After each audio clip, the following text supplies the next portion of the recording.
pikiran ini itu menjadi penghalang doa untuk suami, sehingga suami ya makin susah untuk berhenti selingkuh. Assalamualaikum warahmatullahi wabarakatuh. Sahabat Bunda yang dirahmati oleh Allah, tahu nggak Bunda bahwa kita itu sering membatalkan doa kita kepada Allah. Kita di sini tuh punya hajat ingin rumah tangga lebih harmonis. Kita ingin suami itu setia, ingin suami lebih mesra. Tapi tanpa kita sadari, ketika kita sedang berusaha mengusahakannya, kita malah mengcancelnya sendiri. Loh, kok bisa?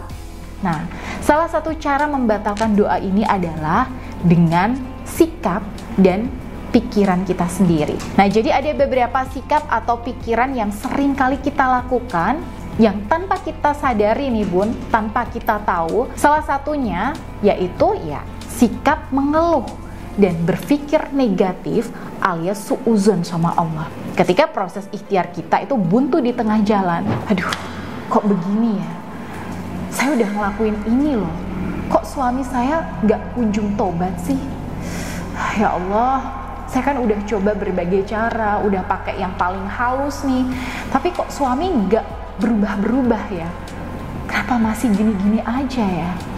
Nah, kemudian mendadak kita jadi suuzon dan berprasangka yang gak baik sama Allah.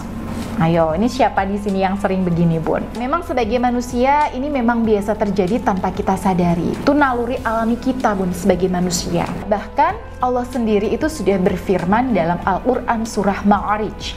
Sungguh manusia itu diciptakan bersifat suka mengeluh. Padahal kalau kita mau aware, pikiran dan sikap semacam inilah yang sebenarnya menjadi pembatal buat doa-doa kita. Nah, ini coba Bunda bisa rasakan sendiri.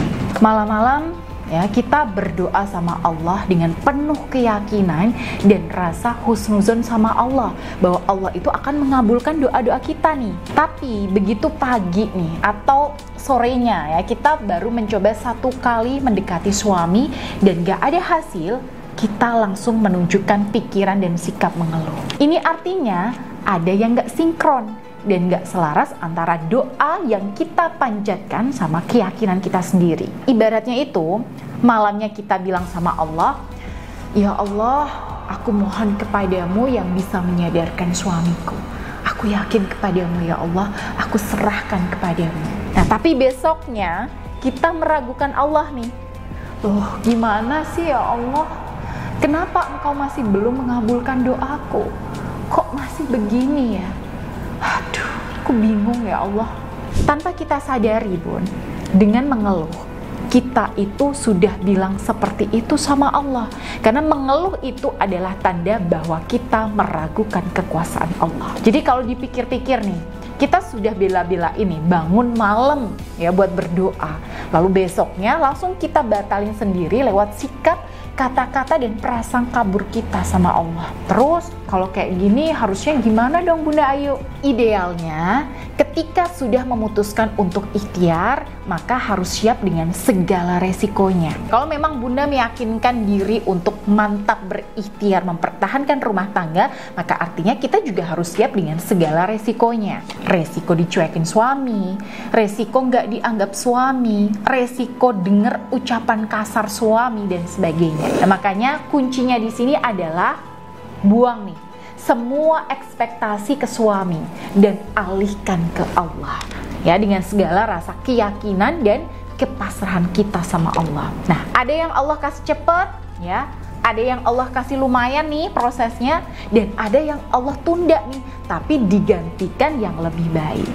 Nah, tapi yang jelas ketika kita sudah mengusahakan dan mengikhtiarkan yang terbaik, insya Allah Bun, hasilnya akan dikasih yang terbaik juga sama Allah. Prinsipnya, semakin kita ikhlas dan manut sama Allah, itu jalannya itu akan semakin enak dan lancar. Tapi kalau kita di sini tetap ngotot ya, pengennya Allah itu ngasih takdir sesuai maunya kita, nah itu yang justru akan memberatkan usaha kita.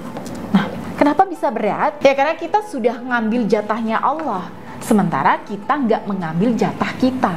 Nah, jatah kita itu kan sebatas berusaha dan berikhtiar dengan sebaik-baiknya.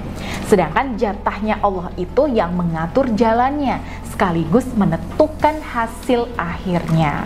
Nah, kalau kita ikut-ikutan nih dan cawe-cawe pengen ikut mengatur jalannya dan menentukan hasil akhirnya, maka kita yang akan pusing sendiri. Bahkan nih, kita malah jadi membatalkan doa kita dan rencana indah Allah buat kita. Bisa jadi bun, lewat cuek dan dinginnya suami, lewat omongan kasar suami, Allah itu berencana memaksa kita untuk lebih kreatif untuk menghadapi suami dan gak baperan. Karena kadang-kadang kita itu harus dipaksa dulu nih sama Allah untuk lewat hal-hal yang gak menyenangkan. Tapi kalau kita belum berserah sama Allah dan masih fokus dengan pikiran-pikiran seperti kapan ya Allah, kok kayaknya masih gini-gini aja, aduh aku gak kuat ya Allah, aku tuh pengennya sekarang udah berhasil.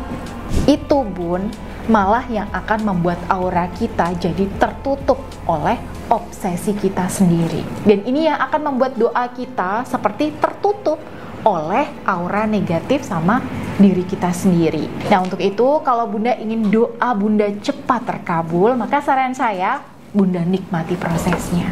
Ya, tunjang dengan keyakinan dan pikiran serta hati yang selalu positif dan husnuzon kepada Allah. Lalu tunjang dengan amalan-amalan dan perbuatan baik dan amal-amal baik bunda. Nah, kalau perlu nih, bunda beli hajat bunda dengan sedekah untuk melancarkan ikhtiar dan doa bunda. Nah, dengan bunda menikmati prosesnya sambil membangun iman dan pikiran yang baik ke Allah, apalagi bunda nih jangan hadapi dengan kemarahan. Luluhkan hati suami Anda dengan bermunajat dan berzikir kepada Allah, memanfaatkan tasbih karomah positif. Insya Allah karomahnya bisa mengembalikan cinta dan keharmonisan. Baik, itu tadi pesan buat para sahabat bunda yang saat ini ingin menjalani ikhtiar yang serius untuk keharmonisan dan kedamaian rumah tangga bunda. Dan buat para sahabat bunda yang ingin mengikuti program bimbingan dengan saya secara profesional, silahkan bunda bisa hubungi nomor yang ada di sini atau klik link WhatsApp di deskripsi video. Baik, saya Bunda Ayu. Wassalamualaikum warahmatullahi wabarakatuh.